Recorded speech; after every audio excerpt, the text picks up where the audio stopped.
जय हिंद दोस्तों। तो आज हम पढ़ने वाले हैं आप सभी के क्लास 12th का फिजिक्स का पहला chapter electric charges and field. ठीक है। और जैसा कि सभी बच्चों को अच्छा भी लगता है एनसीईआरटी से लाइन बाय लाइन पढ़ना, लेकिन दिक्कत कहाँ आती है? दिक्कत आती है कुछ वर्ड्स नहीं समझ में आने को ना।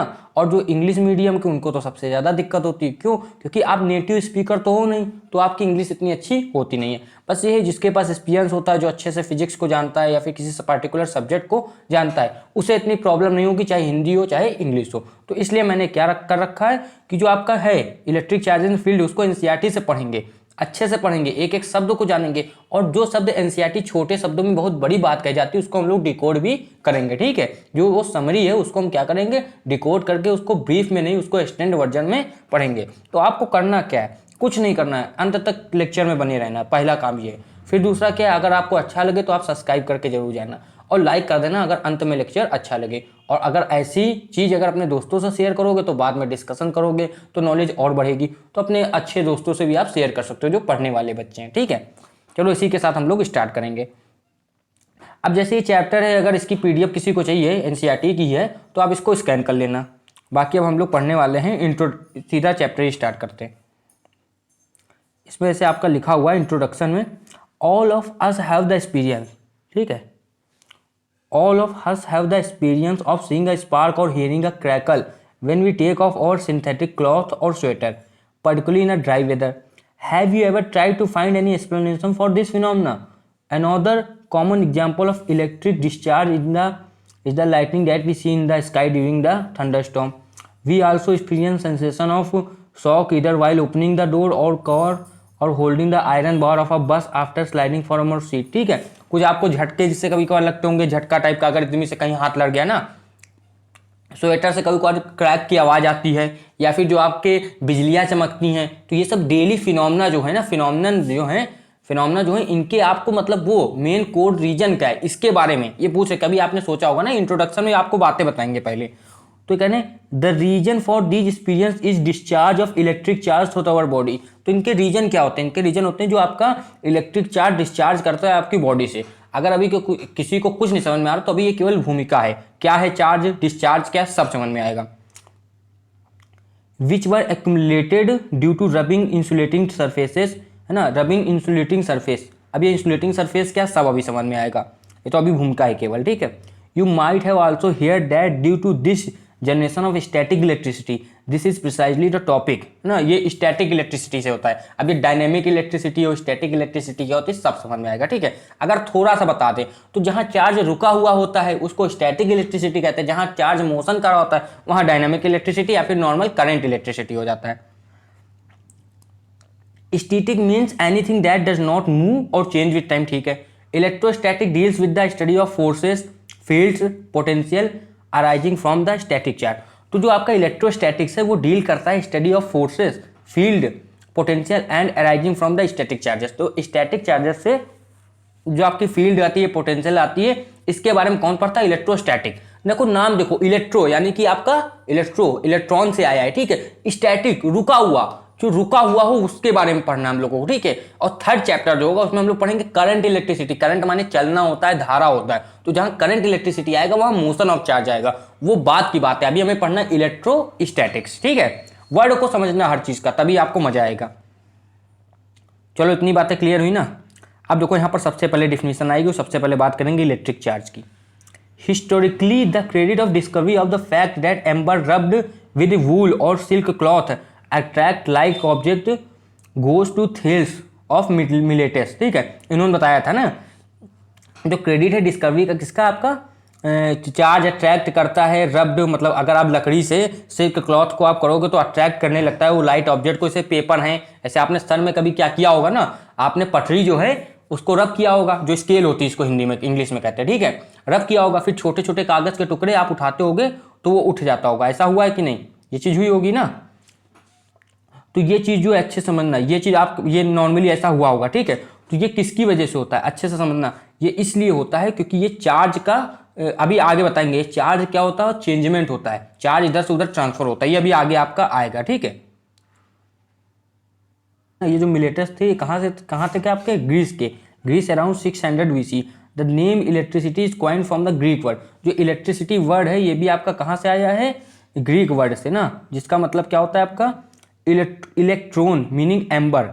देखो अब देखो कितनी फनी चीज़ है यहाँ पर समझना, ये इलेक्ट्रिसिटी इलेक्ट्रॉन कहाँ से आया, मतलब ये एम्बर से। ग्रीक भाषा में एक लकड़ी जो होती थी उसको एम्बर कहते थे, है ना, मतलब इलेक्ट्रॉन कहते थे, वहाँ से एम्बर से मीनिंग निकाली गई, यानी कि लकड़ी के टुकड़े से, वहाँ से ये चीज़ आई है। जबकि अभी बहुत ये थोड़ा सा अजीब सा लगता है, लेकिन उस समय बहुत बड़ी चीज़ थी, ठीक है।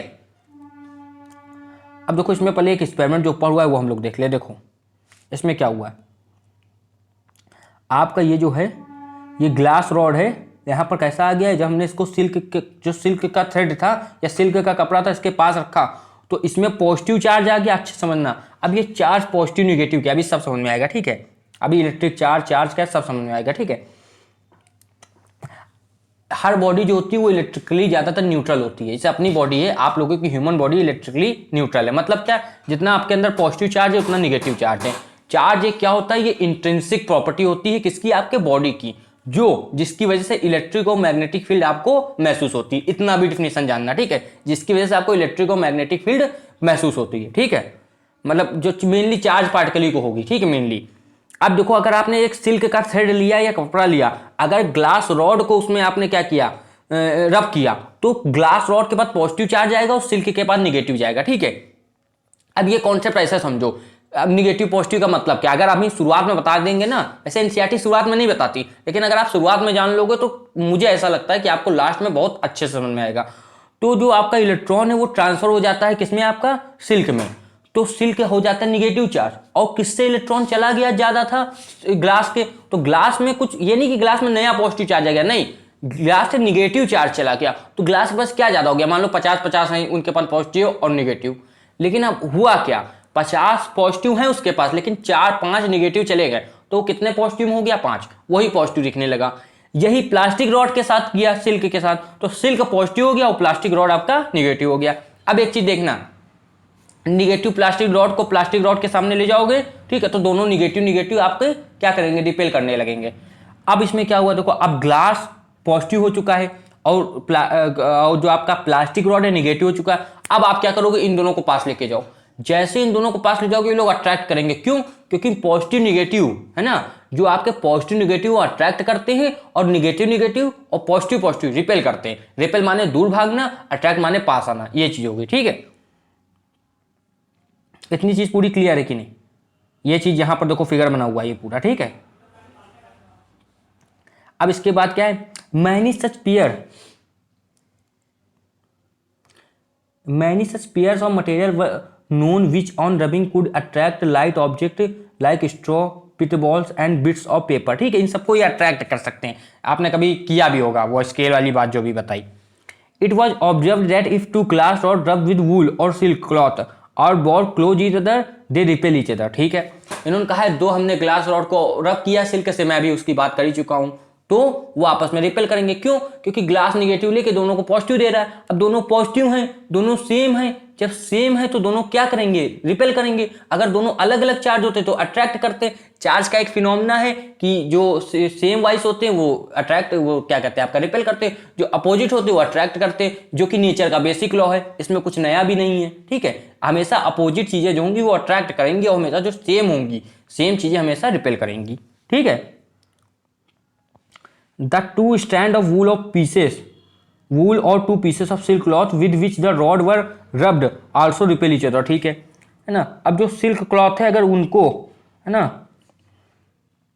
तो जो मतलब वूल था उनको अगर आपस में हमने रब किया और फिर उनको साथ में रखा तो वो भी क्या करेंगी, समझना, वो भी आप ना रिपेल करेंगे, ठीक है, ये कह रहे हैं लोग। However the glass rod and wool attracted each other। अब भाई देखो, अब जो वूल थी, पहले सिल्क क्लॉथ को वूल से रख रहा, तो अब वूल में क्या हुआ समझना, वूल जो है वो खुद निगेटिव हो जाके उसको पॉजिटिव कर देता है सिल्क को, ये याद रखना। तो अब वूल तो निगेटिव है और ग्लास पॉजिटिव है, ग्लास और पॉजिटिव, तो वो दोनों तो अपोजिट हो गए ना, और जैसे अपोजिट हुए आपस में अट्रैक्ट कर रहे हैं। अब आपको याद रखना है, ऐसे सिल्क जो है, सिल्क समझो, सिल्क अगर ग्लास के पास आया तो पॉजिटिव होगा, सिल्क अगर ग्लास के पास आया तो ग्लास को पॉजिटिव करके खुद निगेटिव हो जाएगा। लेकिन यही सिल्क अगर वूल के पास गया तो वूल को वो क्या कहते हैं निगेटिव कर देगा और खुद पॉजिटिव हो जाएगा। ये आपको याद रखना पड़ेगा क्योंकि ये थोड़ी लर्निंग वाली चीज है, ठीक है, मैंने लॉजिक बता दिया। Similarly to plastic rod rubbed with cat fur repelled each other. ठीक है, ये अब आप ये सिस्टम समझ चुके हो ना। रिपेल माने क्या होता है, जब आप रब करते हो, जब रब करते हो। अच्छा, ये दिमाग में आया क्वेश्चन, हम जब रब करते हैं चीजों को तो ये क्यों होता है? ये इसलिए होता है, जब हम चीजों को रब करते हैं यानी कि घिसते हैं तो क्या होता है, उसमें हीट प्रोड्यूस होती है। जब हीट प्रोड्यूस होती है तब चार्ज, हीट प्रोड्यूस होती है तो इलेक्ट्रॉन को एनर्जी मिलती है। जब इलेक्ट्रॉन को एनर्जी मिलती है, ये 11th में पढ़ा होगा, तो इलेक्ट्रॉन अपने सेल से बाहर आता है, और जब इलेक्ट्रॉन सेल से बाहर आता है तो इलेक्ट्रॉन अपना ट्रांसफर भी करता है अगर उसके पास एक्स्ट्रा काइनेटिक एनर्जी हुई। अब ये चीज इतनी क्लियर है कि नहीं? ठीक है, अब ये सब सिंपल ही चीज है, वही आपका पूरा यहाँ पर लिखा हुआ है। अब यहाँ पर देखो चीजें लिखी हुई हैं, जैसे like charges repel, unlike charges attract each other, the property form, the property which differentiate the two kind of charges is called polarity of charge. ठीक है, सेम पोलरिटी, अगर मान लो दो चार्ज पॉजिटिव है तो उनको कहेंगे सेम पोलरिटी, अगर दो चार्ज पॉजिटिव और निगेटिव है तो उनको कहेंगे डिफरेंट पोलरिटी, अगर दो चार्ज निगेटिव हैं तो उनको हम तब भी कहेंगे सेम पोलरिटी। ठीक है, याद रखना है।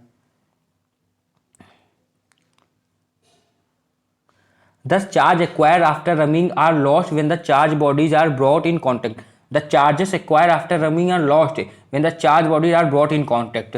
जो charges हैं acquired after rubbing are lost, मतलब जो आपके जो the charges acquired after rubbing are lost when charge bodies are brought near to.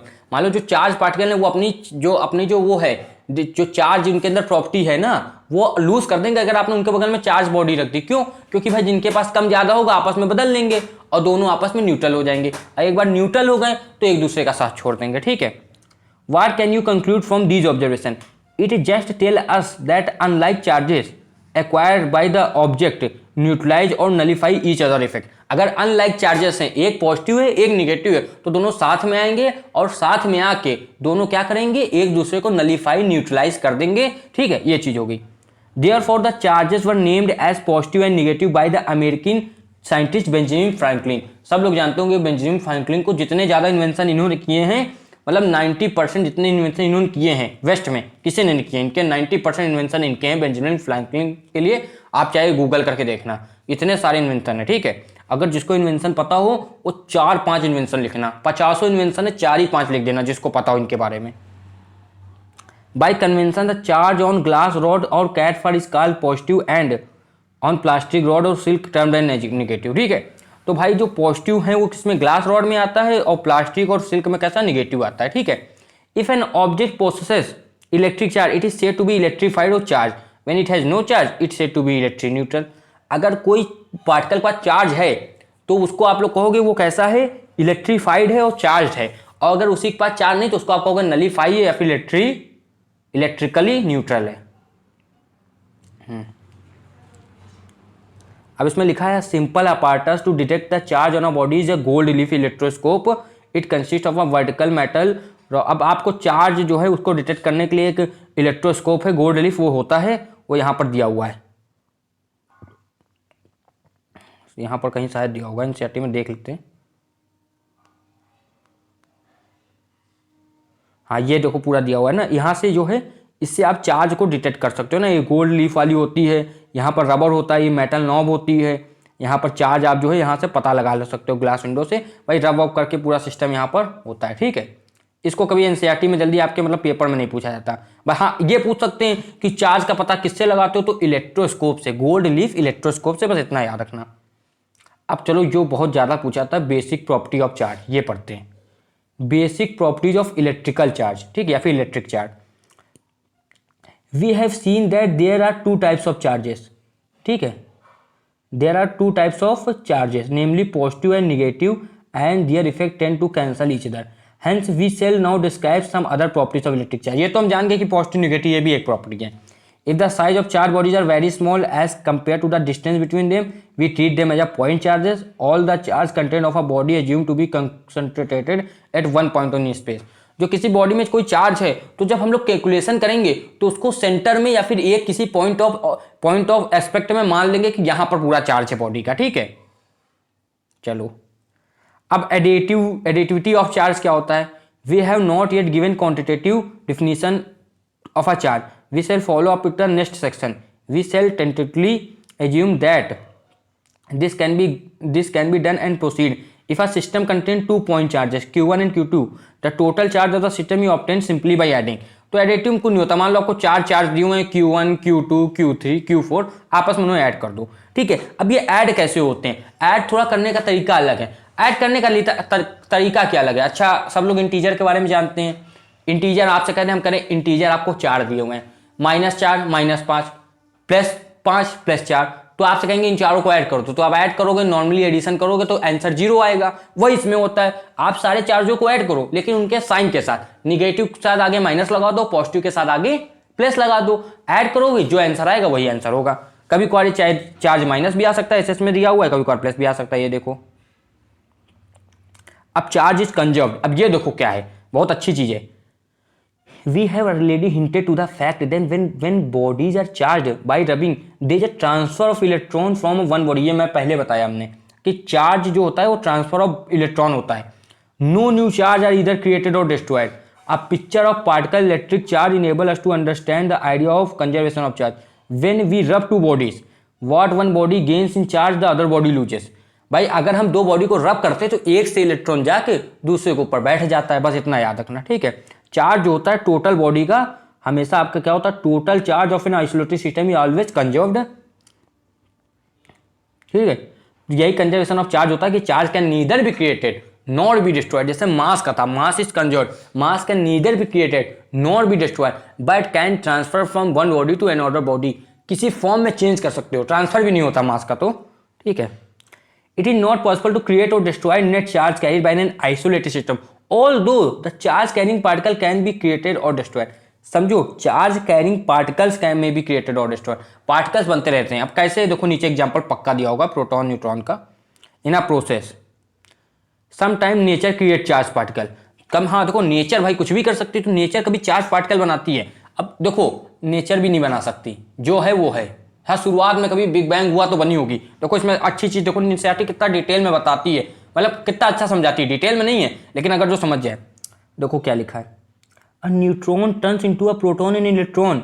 The समझो न्यूट्रॉन था न्यूट्रल पार्टिकल, लेकिन वो क्या बन गया, प्रोटॉन और इलेक्ट्रॉन। तो एक पॉजिटिव चार्ज आया, एक निगेटिव चार्ज आया कि नहीं आया, ठीक है। अब बताओ अब देखो लिखा हुआ है इसमें, बताने की क्या जरूरत। द प्रोटॉन एंड इलेक्ट्रॉन दस created have an equal and opposite charges and the total charge of the zero, total charge is zero before and after the creation. देखो नेचर ने क्रिएशन भी कर दी, चार्ज भी बना दिए, लेकिन नेचर जो है वो अपना नेचर का लॉ नहीं तोड़ रही। क्यों? नेचर ने क्या कहा, नेचर और फिजिक्स एक ही चीज है 90%, ठीक है। तो फिजिक्स ने भी क्या कहा कि charge can neither be created not be destroyed. Nature का भी यही काम है, नेचर ने नए चार्ज तो बना दिए, लेकिन चार्ज कैसे बनाए, एक पॉजिटिव एक निगेटिव। अब जब पॉजिटिव और निगेटिव चार्ज बनाए हैं, समझना बात, तो आपस में मिलकर वो न्यूट्रल हो गए, प्लस माइनस तो आपका जीरो होगा ना। इसलिए इसमें कोई भी ऐसा मतलब नया चार्ज नहीं बना, एक चार्ज भी नया नहीं बना, टोटल चार्ज नया नहीं बना। अब देखो ये अच्छी चीज़ है, क्वांटाइजेशन ऑफ चार्ज। कसम बता रहे हैं, बच्चे चाहे जितना पढ़ लें, टीचर चाहे जितना ही पढ़ा दे, क्वांटाइजेशन ऑफ चार्ज नहीं आप समझ सकते। हम भी जब 12th क्लास में थे तो क्वांटाइजेशन ऑफ चार्ज में बहुत दिक्कत होती है। क्यों? क्योंकि दो तरह की मैकेनिक्स होती हैं, एक क्वांटम मैकेनिक्स होती है, एक न्यूटोनियन मैकेनिक्स होती है। अब ये चीज़ जो है वो एनसीईआरटी में भी नहीं लिखी है। जब आप क्वांटम मैकेनिक्स पढ़ते हो तो चार्ज का क्वांटाइजेशन बहुत बड़ी चीज़ होती है, यही लेकिन न्यूटोनियन मैकेनिक्स पढ़ते हो तो हम बल्क में चार्ज का यूज़ करते हैं। अब जब बल्क का यूज़ करते हो, बल्क मतलब बहुत सारे चार्ज का यूज़ हो रहा है, ठीक है। लार्ज हेड्रल कोलाइडर जो है आपका सन लेबोरेटरी में है, ठीक है, वहां पर क्या होता है, वहां पर बड़ा बड़ा चार्ज का यूज हो जाता है ना कभी कभार। अब जब बड़ा चार्ज का यूज होता है तो वहां पर हम लोग नहीं देखते चार्ज क्वांटाइज्ड है कि नहीं है, लेकिन जब स्मॉल चार्ज की बात करते हैं, इलेक्ट्रोस्कोप का आपका क्या कहते हैं, इलेक्ट्रॉन माइक्रोस्कोप का यूज करते हैं, जहां पर बहुत बेसिक चार्ज हमको चाहिए होता है, वहां पर क्वांटाइजेशन ऑफ चार्ज जरूरी पड़ता है। अब देखो पढ़ते हैं क्वांटाइजेशन ऑफ चार्ज। लिखा हुआ है, experimentally it is established that all free charges are integral multiple of a basic unit of charge denoted by E. Thus charge Q on a body is always given by Q equal to NE। अब यहाँ पर Q क्या है, Q आपका charge है, Q आपका charge है। अब ये चार्ज कैसे निकलता है, नंबर कितने हैं ऑफ इलेक्ट्रॉन, बेसिक यूनिट जो मानी गई है वो इलेक्ट्रॉन की मानी गई है। इलेक्ट्रॉन के अंदर चार्ज होता है 1.6 इंटू 10⁻⁻19 कूलोम। अब देखो जो 11th क्लास में 12th क्लास में नए नए बच्चे हैं, बिल्कुल उनके दिमाग में तो यही आएगा, कूलाम क्या है भाई, कूलाम है यूनिट चार्ज की। जैसे फोर्स की यूनिट न्यूटन है, वैसे कूलाम यूनिट है किसकी, साइंटिस्ट के ऊपर है। कूलाम्स लॉ जिसने दिया था, हम लोग पढ़ चुके हैं, कूलाम्स लॉ आप लोग जानते ही हो, ठीक है। अभी आएगा आगे, अभी कहाँ पढ़ चुके हैं ना। तो कूलॉम्स लॉ साइंटिस्ट ने दिया था, उसी के ऊपर ये चार्ज की यूनिट है। अब देखो, वेयर एन इंटीजर है, पॉजिटिव नेगेटिव कुछ भी हो सकता है, this basic unit of charge this basic unit of charge is the charge that an electron और प्रोटॉन कैरी। अब इलेक्ट्रॉन पॉजिटिव चार्ज कैरी करता है, ये इलेक्ट्रॉन नेगेटिव चार्ज कैरी करता है, और प्रोटॉन पॉजिटिव चार्ज कैरी करता है। By convention the charge on an electron is taken to be negative, therefore charge on an electron written as -e and proton is plus. Basic unit दोनों की है, लेकिन दोनों का मास अलग है। सबसे कम किसी में दुनिया का मास है किसी पार्टिकल में अभी तक जो था वो इलेक्ट्रॉन का था। अब इलेक्ट्रॉन के अंदर भी पार्टिकल आ गए, क्वार्क, बोसॉन पार्टिकल, अलग अलग पार्टिकल्स आपके आ गए क्या डिस्कवरी हुई है। एक मिनट, अब यहां पर लिखा है the fact that electric charge is always an integral multiple of E is term as quantization of charge. अब क्वांटाइजेशन ऑफ चार्ज क्या है, ये लोग कह रहे हैं जो आपका चार्ज है वो हमेशा इंटीग्रल मल्टीपल होगा ई का। मतलब समझो क्या है, 1.6 इंटू 1 कर सकते हो तो चार्ज मान लेंगे, 1.6 इंटू 2, 1.6 इंटू 10 की पावर -19 इंटू 1 ठीक है, इंटू 2 ठीक है, इंटू 3 ठीक है, इंटू 4 ठीक है, इंटू 1.4 बिल्कुल ठीक नहीं है, इंटू 1.5 बिल्कुल ठीक नहीं है, इंटू 1.6 बिल्कुल ठीक नहीं है, इंटू 1. आपका अगर 2 करोगे फिर से सही हो जाएगा। तो आपको इंटीग्रल लेना है, इंटू 1 -1 सही है, इंटू 0 सही है। 0 कैसे सही है भाई, 0 ऐसे सही है किसी में न्यूट्रल बॉडी है तो 0 चार्ज, ठीक है ना। अब इसके बाद ठीक है, यही चीज़ों को हमने समझा दिया। अभी जहां दिक्कत आएगी वो भी बताएंगे। there is a large number of situation in physics where certain physical quantities are quantized. The quantization of charge was first suggested by the experimental laws of electrolysis described by English experimentalist Faraday. हाँ, Faraday ये आप chemistry में पढ़ोगे शायद तक, हाँ chemistry में ही है 12th क्लास की, कि फराडे का बहुत बड़ा रोल है आपका किसके ऊपर, क्वांटाइजेशन ऑफ चार्ज के ऊपर। ये हम लोग केमिस्ट्री में पढ़ेंगे। इट वॉज एक्सपेरिमेंटली डेमोन्स्ट्रेटेड इन मिल्कन। अब मिल्कन का ऑयल ड्रॉप एक्सपेरिमेंट था, अगर किसी अभी जो 12th में उन्होंने पढ़ा होगा। ऑयल ड्रॉप एक्सपेरिमेंट में ये था, उन्होंने चार्ज बता दिया रे मिल्कन ने। बहुत अच्छा एक्सपेरिमेंट है, वो हम लोग जब केमिस्ट्री पढ़ेंगे कभी तो उसमें बात करेंगे। वैसे वो मेनली फिजिसिस्ट थे ना, मिल्कन भी जो थे वो मेनली आपके फिजिसिस्ट ही थे। बस ये ना पहले ये नहीं होता था कि एक सब्जेक्ट के ऊपर मेनली फोकस है। जैसे आपका जो एल्मा आइंस्टाइन के थे उनको न्यूटोनियन मैकेनिक्स पसंद थी, लेकिन वो क्वांटम मैकेनिक्स में भी लास्ट में आ गए थे ना। अब देखो यहाँ पर लिखा हुआ in international system a unit of charge is called coulomb and is denoted by symbol q. A coulomb is defined in term of unit of electric current which are you going to learn in subsequent chapter. आगे के chapter में मतलब in terms of this division 1 coulomb is the charge. अब 1 coulomb देखो क्या होता है, बहुत बार NCERT में पूछा है, बोर्ड में पूछा है। 1 coulomb is the charge flowing through the wire in 1 second if a current is 1 ampere. ये याद रखना, 1 कूलॉम वो चार्ज होता है जब आपका 1 सेकंड में 1 एम्पियर करंट पास हो रहा है, ठीक है। तो इसका फॉर्मूला ऐसे बनता है कुछ, Q = IT, ठीक है। Q = IT होता है, ठीक है। अब इसको ये तो समझो करंट का फॉर्मूला होता है चार्ज अपॉन टाइम, तो Q = IT जो होता है ये फॉर्मूला रहता है। In this system the value of basic unit of charge, ये तो इलेक्ट्रॉन के हुई हम बता ही चुके, 1.6 तक केवल याद रखना। Thus there are about 6 × 10⁻18 electron in a charge of -1 Coulomb. तो अगर -1 कूलॉम कोई आपसे पूछ दे तो उसमें कितने इलेक्ट्रॉन होंगे, आप वैल्यू डाल कर निकाल सकते हो। Q = NU, there are about 6 × 10⁻18 electrons in a charge of -1 coulomb. In electrostatic charge of this large magnitude are seldom encountered and hence we use smaller units. इनका कहने का मतलब यहाँ क्या है, 1 कूलॉम की यूनिट का मतलब है 6 × 10⁻18 इलेक्ट्रॉन्स। इतने इलेक्ट्रॉन्स जो वो हम क्या कहते हैं डेली लाइफ में हम लोग कभी इनकाउंटर नहीं करते। अब जब इतने इलेक्ट्रॉन की कोई ज़रूरत नहीं है तो इतने इलेक्ट्रॉन वाली यूनिट क्यों यूज़ करें। तो मेनली जो यूनिट यूज़ होती है वो आपकी 1 माइक्रो कूलॉम, 10⁻⁻6 कूलॉम, 1 मिली कूलॉम या फिर 1 मिली कूलॉम इतनी यूज़ होती है, ठीक है। अब इसमें आगे क्या लिखा है, if the proton and electron are only basic charges in a universe all the observable charge have to be integral multiple of E. Thus, if a body contain n electron, n1 electron and n2 proton, the total amount of the charge on the body is n2 × E plus n1 × -E equal to n2 - n1। ये चीज़ हाँ बिल्कुल ठीक है, ये होगा, ठीक है भाई, क्योंकि देखो n1 और n2 इलेक्ट्रॉन और प्रोटॉन है तो n2 × E करोगे आप, n2 जो है प्रोटॉन है इंटू ई करोगे और N1 दोनों को आपस में ऐड करोगे, तो जिसको जब ऐसे लिखोगे तो ऐसे इस तरीके से लिख सकते हो ना। Since N1 and N2 are integers, their difference is also an integer, thus the charge on any body is always the integral multiple of E, यही है ना। Can be increase or decrease also in steps of E. अगर आपको decrease करना है किसी में charge तो आप ई के रिस्पेक्ट में चेंज करो। कैसे? 1.6 इंटू 10⁻⁻19 कम कर दो, है ना, उसका 5 टाइम्स कम कर दो, उसका 5 टाइम्स घटा दो, ये कर सकते हो। अभी बेसिक, अभी हम लोग क्या करें, हम लोग क्या कहते हैं इसको, माइक्रोस्कोपिक लेवल की बात करना है, अभी याद रखना, ठीक है। The step size is however very small because at the macroscopic level, देखो वो बात आ गई जो हमने पहले बता दी थी। At the macroscopic level we deal with the charge of a few microcoulomb. At this scale the fact that charge of body can increase or decrease is unit of E is not, मतलब देखो simple कहने का मतलब बात है, इतना छोटू सा charge जो है 1.6 इंटू 10⁻⁻19 कूलम, इसका क्या मतलब? आपकी बॉडी में इतना चार्ज आएगा जाएगा पता भी नहीं चलेगा, ठीक है। तो जब हम लोग मैक्रोस्कोपिक लेवल की बात करेंगे तब ये जो चीज़ है, क्या कहते हैं इसको, ये जो पूरी चीज़ है इसका यूज़ का कोई मतलब नहीं है, बस इतना बताना था। लेकिन हाँ, अगर माइक्रोस्कोपिक लेवल की बात होगी तो क्वांटाइजेशन ऑफ चार्ज बिल्कुल जरूरी है। बस ये चीज़ पूरी यहाँ पर वही चीज़ लिखी हुई है, ठीक है।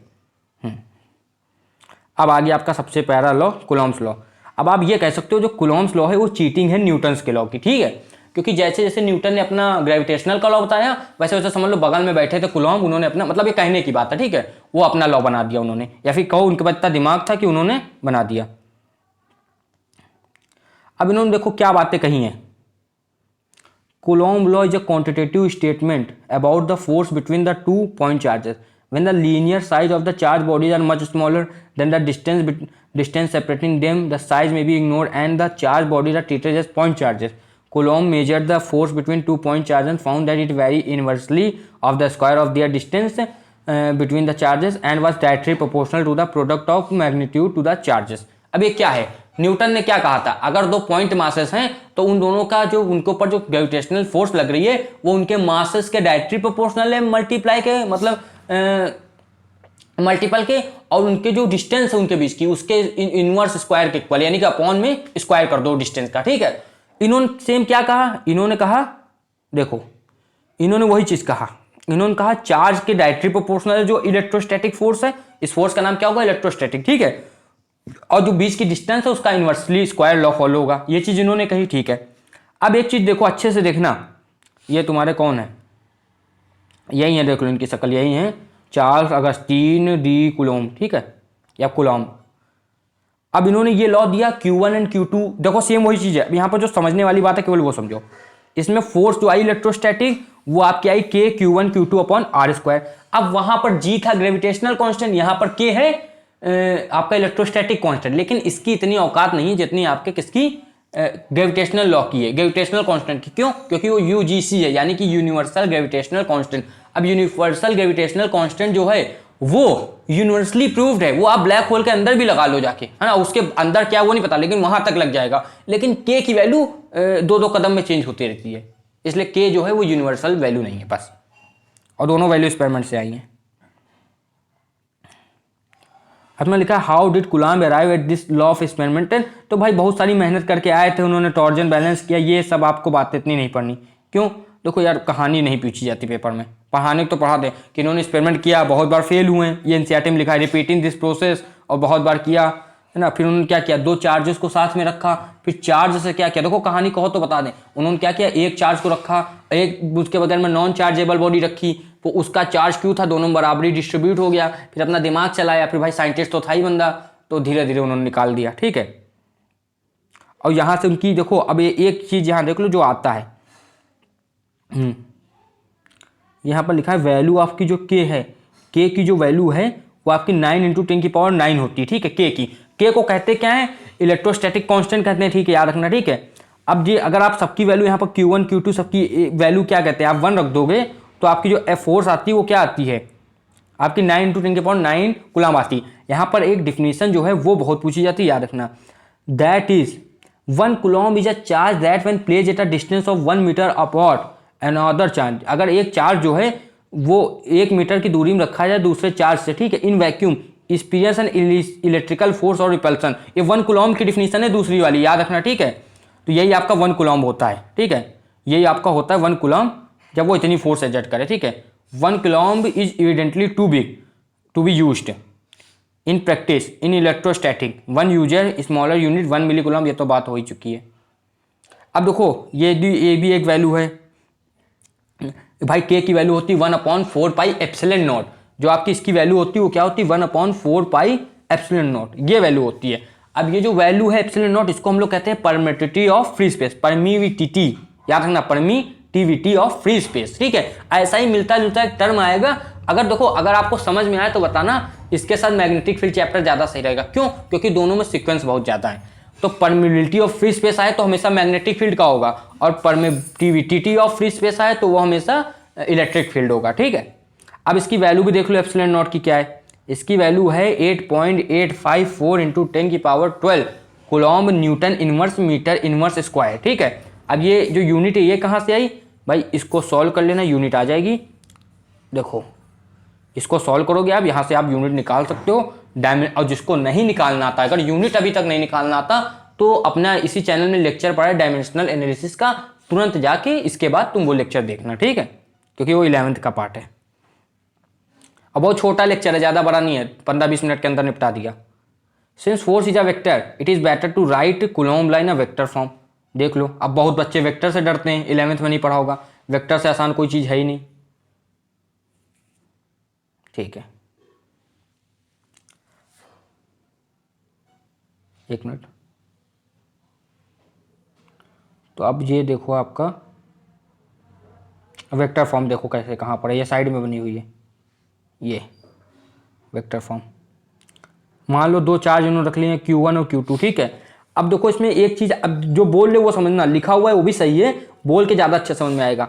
दो चार्ज जो हैं, जैसे मान लो F1 है और F1, Q1 और Q2 दो चार्ज हैं, तो जो Q1 और Q2 हैं वो एक दूसरे के ऊपर फोर्स लगाएंगे, तो जो समझना जो 1 के ऊपर जो फोर्स लगाएगा 2, उसका नाम होगा F12, और वो देखो इधर की तरफ ऐसे दिख रही होगी, ये देखो ना। और वैसे जो 2 के ऊपर फोर्स लगाएगा 1, जो फोर्स लगती है, मान लो F21 है तो मतलब 2 के ऊपर फोर्स लग रहा है 1, 2 के ऊपर फोर्स लगा रहा है 1, जिसको कहते हैं force on 2 charge 2 because of 1, या फिर कहते हैं force on charge Q2 due to Q1, या फिर कहते हैं force on charge Q2 with respect to Q1। ये 3 तरह के लैंग्वेज से इंग्लिश में आपके क्वेश्चन आ सकते हैं, ठीक, इंग्लिश मतलब इंग्लिश लैंग्वेज में, ठीक है। तो अगर कोई कंफ्यूज ना हो भाई, किसी लोग को पूरी फिजिक्स आती, केवल इंग्लिश की वजह से प्रॉब्लम होती, ठीक है। ठीक, अब वेक्टर फॉर्म देखना है। अगर R21 को देखो इन्होंने कैसे डिनोट किया, R21 का मतलब क्या है, R2 से माइनस कर दो R1, ये देखो यहाँ लिखा हुआ है, ठीक है। अब देखो R21 जो है उसको इधर दिखाया है, R21 जो उसको उधर दिखाया है, ठीक है। अगर ये R21 ऐसे गया हुआ है, इसका मतलब है कि 21 से आप, ये पोजीशन वेक्टर होता है, इसकी पोजीशन है ओरिजिन से R1, इसकी कितनी R2, तब ये जी यहाँ पर जाता है तो ये रूल ही होता है कि R21 जो है वो R2 माइनस R1 होगा, ये रूल होता है, ठीक है, वेक्टर का। इस अगर किसी को वेक्टर में भी दिक्कत है, क्योंकि भाई 11th में अच्छे से कहाँ कोई पढ़ता है, तो आप इसके भी लेक्चर देख लो जाके, छोटे छोटे लेक्चर हैं। बहुत बच्चों की होता है कि यार 11th तो बेकार हो गया, 12th भी ना बेकार हो जाए, तो भाई उसके लेक्चर पकड़ो जाके जो तुम्हारा ज़्यादा टाइम ही ना ले। अब हमारे लेक्चर 15-15, 20-20 मिनट के हैं, कोई 1-1, 1.5 घंटे के तो है नहीं कि आपको 1 घंटा वहाँ लेक्चर पढ़ना पड़े फिर 1 घंटा यहाँ पढ़ना पड़े, तो वो छोटे लेक्चर हैं, आप आराम से देख सकते हो। जो टॉपिक ना होता हो वो टॉपिक जाके देख लेना, ठीक है। तो ये आपका हो गया। इन द सेम वे अगर कोई R12 पूछेगा तो उसकी वैल्यू ये होगी R1 माइनस R2, ठीक है। अब देखो ये दोनों आपस में अपोजिट हैं, ये दोनों आपस में अपोजिट हैं भाई। R21 जो है जस्ट उल्टा होगा R21 जो है जस्ट अपोजिट होगा R12 का, तो दोनों आपस में लेकिन मैग्नीट्यूड में तो इक्वल हैं, तो आप क्या कर सकते हो, माइनस का साइन लगा के दोनों को इक्वल दिखाओ, जैसे यहाँ पर दिखाया है, ये देखो, ठीक है। तो यहाँ पर भाई देखो वैल्यू यहाँ पर कहीं लिखी है वेक्टर फॉर्म में कि नहीं लिखा, नहीं लिखा, तो देखो यहाँ पर लिखा हुआ है ना वेक्टर फॉर्म में। अब वेक्टर फॉर्म में ये ऐसे वैल्यू लिखी है, इसमें कोई दिक्कत नहीं है। अब यहाँ पर आप कहोगे ये भैया ये कप्पा या कैप की ये क्या है, तो ये कुछ नहीं होता है। वेक्टर फॉर्म लिखने के लिए क्या करते हैं, इसे मान लो R21 है तो इसको डिवाइड कर दिया किससे, ये वेक्टर फॉर्म को इसको डिवाइड कर देंगे इसके मैग्नीट्यूड से, तो आपका यूनिट वेक्टर आ जाता है, ठीक है। तो यूनिट वेक्टर जो होता है वो इस तरीके से लिखा जाता है जैसे यहाँ पर लिखा हुआ है। तो F21 के लिए ये ऐसे पूरी वैल्यू आपकी आ जाएगी। यूनिट वेक्टर का कॉन्सेप्ट नहीं आता, तो अब फिर से देखो ये चीजें बतानी पड़ेंगी। यूनिट वेक्टर अगर नहीं जाना वहां पर तो ऐसे समझ लो, यूनिट वेक्टर ये होता है कोई वेक्टर की वैल्यू 5 है तो वेक्टर की वैल्यू 5 है तो 5 ही उसका मैग्नीट्यूड होगा, तो मैग्नीट्यूड से हटा दो तो वैल्यू कितनी बची 1। लेकिन अब वो जो वेक्टर है उसकी वैल्यू 1 बची है, लेकिन उसकी डायरेक्शन मान लो वेस्ट की तरफ है तो वेस्ट की तरफ रहेगी ना, इसी को यूनिट वेक्टर कहते हैं। बस यहां पर देखो इसको ऐसे उसी तरह लिखा हुआ है, ठीक है। वैसे जो F12 है तो ये अपोजिट डायरेक्शन में होगा, क्योंकि फोर्स मान लो चार्ज अपोजिट है तो चार्ज सेम है तब भी अलग तरह से अपोजिट डायरेक्शन में होगा, अगर चार्ज सेम है तब भी अपोजिट डायरेक्शन में होंगे, समझो बात, ठीक है। सेम है तब भी अपोजिट डायरेक्शन में होगा, मान लो पॉजिटिव पॉजिटिव है, पॉजिटिव पॉजिटिव है, ठीक है। तो ये इसको ऐसे दूर भागेगा या ऐसे दूर भागेगा, अपोजिट डायरेक्शन हो गई। अब देखो चार्ज आपके क्या कहते हैं, ये पॉजिटिव है ये निगेटिव है कि नहीं, ठीक है। तो ये इधर की तरफ आ रहा है ये इधर की तरफ आ रहा है। अब बताओ समझ में आ रही बात, अगर सेम अपोजिट चार्ज है तब भी अपोजिट डायरेक्शन है, और अगर सेम चार्ज है तब भी अपोजिट डायरेक्शन है दोनों की, भाई अपोजिट ही डायरेक्शन हमेशा है, इसलिए देखो ऐसे लिखा गया है दोनों चार्ज, दोनों फोर्स जो हैं। चलो ये भी बात हो गई। अब देखो ये क्वेश्चन थोड़ा सा बढ़िया देख लेते हैं। Coulomb law for an electrostatic force between 2 point charges, newton law of gravitational force between 2 stationary point masses, both have inverse square law, dependence on the distance, ठीक है, between the charges and masses respectively, compare the strength of these forces by determining the ratio of their magnitude for an electron and proton for 2 proton, estimate the acceleration of electron and proton due to electrical forces of their mutual attraction when they are 1 angstrom strong दूर, ठीक है। सब अभी देखो solve हो जाएगा आराम से। अच्छा उससे पहले एक बात और बता देते हैं, मास और चार्ज का एक रिलेशन है। एक जो मास है उसको कभी भी चार्ज नहीं चाहिए, किसके लिए, एग्जिस्ट करने के लिए, लेकिन एक जो चार्ज है वो कभी भी बिना मास के एग्जिस्ट नहीं कर सकता, ठीक है। तो किसको किसकी जरूरत है, जो अगर कोई मास है उसको कभी भी चार्ज की जरूरत नहीं, लेकिन एक चार्ज के लिए मास होना जरूरी है। किसी कहते हैं जो चार्ज है वो इंट्रिंसिक प्रॉपर्टी है मैटर की, मतलब मैटर के साथ जुड़ी हुई प्रॉपर्टी है जो मैटर के साथ होती है, बस पता नहीं चलता है जब तक उसके पास कोई दूसरा चार्ज ना आए। अब पहला इन्होंने क्या कहा था देख लो एक एक करके solve. Compare the strength of these forces, भाई दोनों का फॉर्मूला रखा और आप जब आपस में डिवाइड करोगे तो वैल्यू आएगी, और ग्रेविटेशनल को अपनी औकात दिखा देता है कौन, इलेक्ट्रोस्टैटिक फोर्स। क्यों, क्योंकि ग्रेविटेशनल सबसे कमजोर फोर्स है और जो इलेक्ट्रोस्टैटिक वो सेकंड भयंकर फोर्स है, सेकंड स्ट्रॉन्गेस्ट फोर्स है। पहले में तो अभी भी वही बनी हुई है स्ट्रॉन्ग न्यूक्लियर फोर्स, हम लोग क्लास 11 में पढ़ के आ चुके हैं। थर्ड नंबर पे वीक न्यूक्लियर फोर्स है जो आपका डीके के समय होती है, ठीक है। फिर सेकंड क्या पूछा था, on similar line the ratio of magnetic of electric force to the gravitational force 2 proton के बीच निकालना था, वो भी सॉल्व करके देखो, इसमें भी कितना आगे वो देख लो। उसके बाद क्या, हाउ वेयर, चलो ठीक है ये भी चीज़ हो गई। उसके बाद क्या था, इलेक्ट्रिक फोर्स। अब देखो यहाँ पर आप वो निकालोगे क्या कहते हैं जैसे फोर्स का कंपेयर करोगे, अब आप वो एक्सेलरेशन देख लोगे तो एक्सेलरेशन में भी आप देख सकते हो कौन जीत रहा है। अच्छा ये एक्सेलरेशन तो पूछा ही था ना, तो एक्सेलरेशन यहाँ पर निकल गया, केवल वैल्यू रखी गई है बस। अब ये देखिए क्या क्वेश्चन है, a charge metallic sphere is suspended by a nylon thread, an other charge metallic sphere be held on by an insulating handle. अच्छा तो ये भी आपको क्वेश्चन ही सॉल्व करना है, इसमें कोई इतनी बड़ी बात नहीं, ठीक है। क्वेश्चन आप आराम से सॉल्व कर सकते हो, ठीक है। अब हम लोग मेनली हमें जो है इसमें थ्योरी में फोकस करना है, क्वेश्चन का सेशन हम अलग से भी कर सकते हैं, क्योंकि लेक्चर क्यों इतना ज़्यादा बड़ा करे, ठीक है। अभी आया फोर्स बिटवीन मल्टीपल चार्जेस। अब देखो इसमें टीचर बहुत ज़्यादा टाइम ले लेते हैं, कुछ भी समय नहीं लेना है। मान लो 4 लोग खड़े हुए हैं, ठीक है, तो एक लोग को ही वहाँ क्या करना, मारना वारना है, ठीक है। तो 4 लोग खड़े हुए हैं, एक ही को मारना है, तो तीनों लोग क्या कहेंगे कि भाई आओ साथ में मिलकर मार लिया जाए, यही तो कहेंगे ना। लेकिन फिर वो सामने से एक, अगर वो समझदार बंदा है तो क्या कहेगा, हमें भैया कम से कम आना है तो एक एक करके आओ, कहेगा कि नहीं। अगर वो दिमागी है कहेगा, अगर वो कुछ भी कहेगा, कह अरे यार अगर इतने दम है तो अकेले एक बार में एक लड़ो, आपके कम से कम इतनी दम तो होनी चाहिए तुम्हारे पास ना। तो वो समझ लो चार्ज के पास इतना दिमाग है, तो क्या करता है वो, मान लो 3 लोग उसको मारने के लिए खड़े हैं तो एक एक करके आओ, यही हमेशा फंडा है, ठीक है, चार्ज का।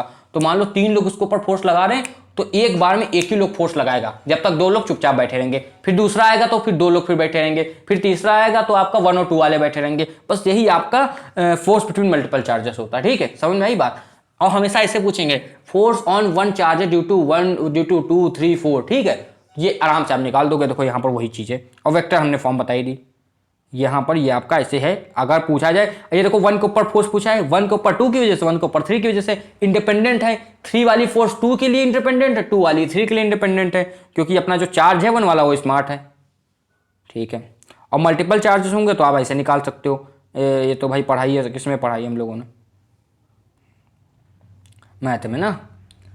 अब देखो ये क्वेश्चन थोड़ा सा बढ़िया आया है, बढ़िया क्वेश्चन है।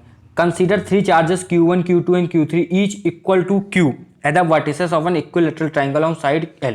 What is the force on a charge Q with the same size as Q ना, चार्ज सबके सेम है। Force at the centroid of A. आपका क्या पूछा हमसे, what is the force on a charge Q, जो बीच में चार्ज है उसके ऊपर फोर्स क्या होगी, ठीक है। तो भाई थोड़ी सी मैथ तो आती होगी सबको, ठीक है। तो मैथ आती होगी तो आप आराम से ये तो निकाल लोगे, जैसे इन्होंने निकाला है।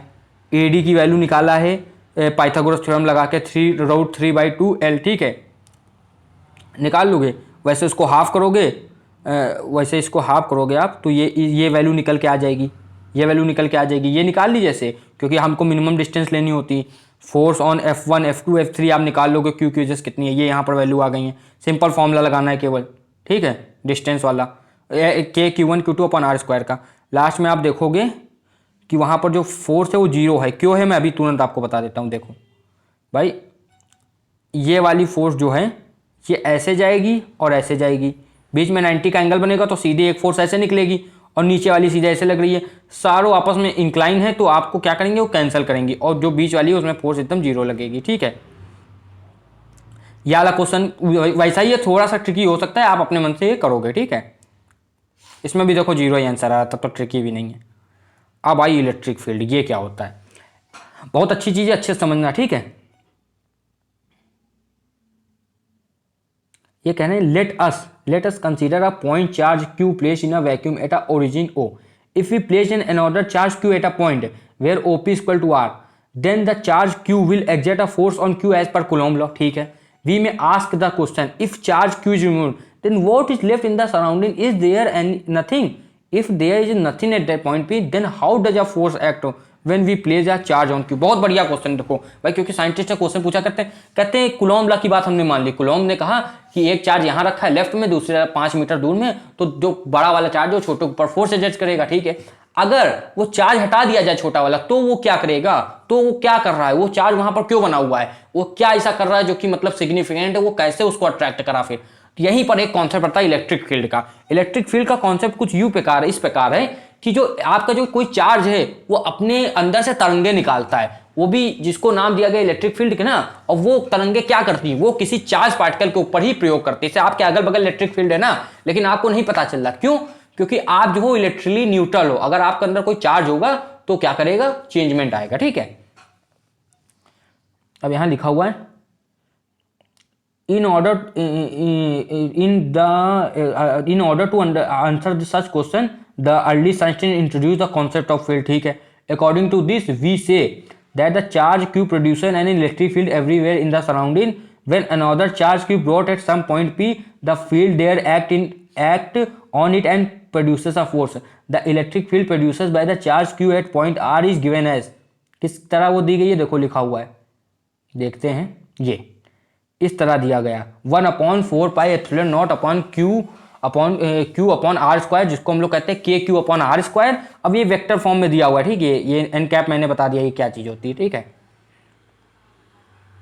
अब यहां से क्या कहते हैं, मान लो देखो उसका फॉर्मूला क्या था, KQ1 Q2 अपॉन R²। इसका क्या है, KQ अपॉन R²। तो ये Q का अंतर है ना दोनों के बीच में, तो फोर्स का फॉर्मूला ये होता है। जब आप इन दोनों को कंपेयर करोगे तो F इक्वल टू आपका QE आ जाएगा, ठीक है। QE आ जाएगा भाई, क्योंकि एक QE की तो कमी है अगर इसको E के बराबर करना, बस सिंपल सी मैथ है तो, ठीक है। We can infer that if Q is unity, the electric field due to a charge Q is numerically equal to the force exerted by it.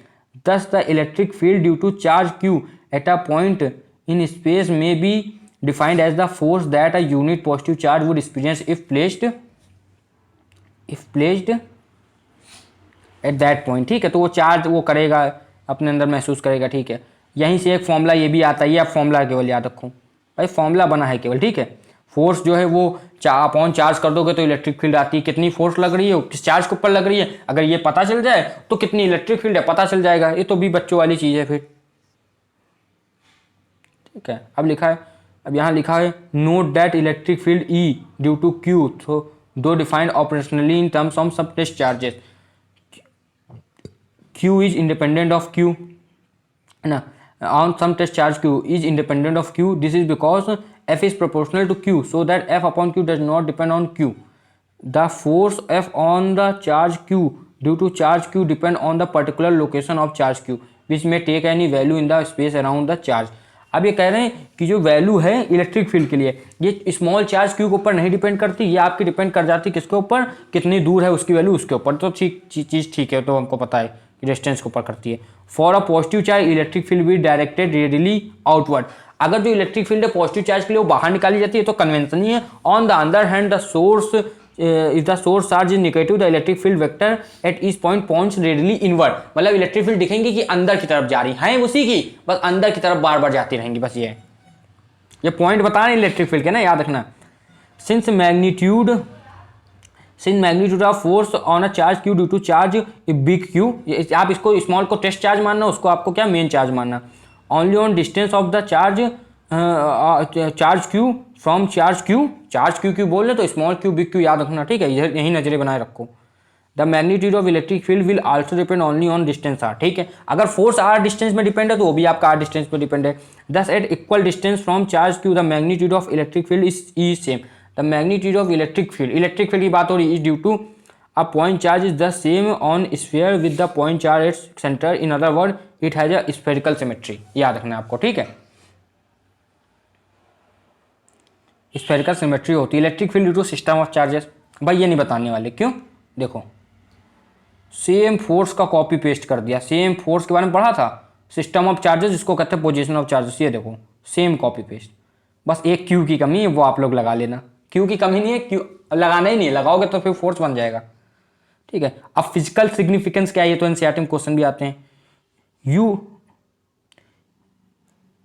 You may wonder why the notion of electric field has been introduced here at all. After all, for any system of charge, the measurable quantity is the force or on a charge which can be directly determined using Coulomb's law and superposition principle. Why they introduced in intermediate quantity? कहने हमको electric field की क्या जरूरत है, अरे पता है force है, जिसको नहीं मानना ना माने, हम तो मान रहे हैं फोर्स है, तो अब इलेक्ट्रिक फील्ड का कॉन्सेप्ट देखो क्यों जरूरी है, ये इन्होंने बताया। For electrostatic the concept of electric field is convenient but not readily necessary. Electric field is elegant way of characterize the electrical environment of a system of charge. Electric field at a point of space around a system charge tell us you that force is a unit positive. Force a unit positive test charge would experience if placed at that point without disturbing the system. अब देखो main electric field बताती है कि किस point पे कहाँ पर force कितनी होगी, ये इलेक्ट्रिक फील्ड ज़्यादा अच्छे से बताती है और अच्छे से एक्सप्लेन करती है पोजीशन वाला कॉन्सेप्ट कि पोजीशन पे फोर्स क्यों डिपेंड कर रही है, ठीक है, ये चीज़ भी अच्छे से वो समझाती है, ठीक है। अब यहाँ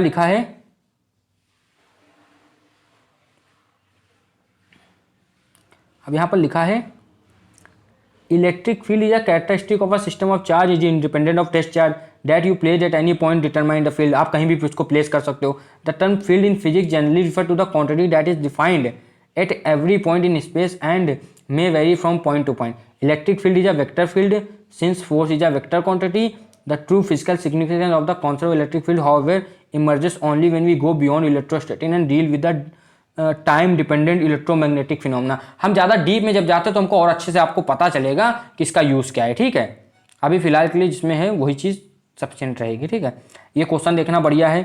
एंड इलेक्ट्रॉन फ्लॉस थोड़ा distance of 1.5 centimetre, uniform electric field magnitude इतना हुआ है, the direction of the field is reverse keeping it magnitude unchanged and the proton falls to the same distance, compute the time of fall in each case, contrast the situation fall under gravity. तो ये question इसमें साफ साफ दिया हुआ है, इसको आप समझ सकते हो, ठीक है।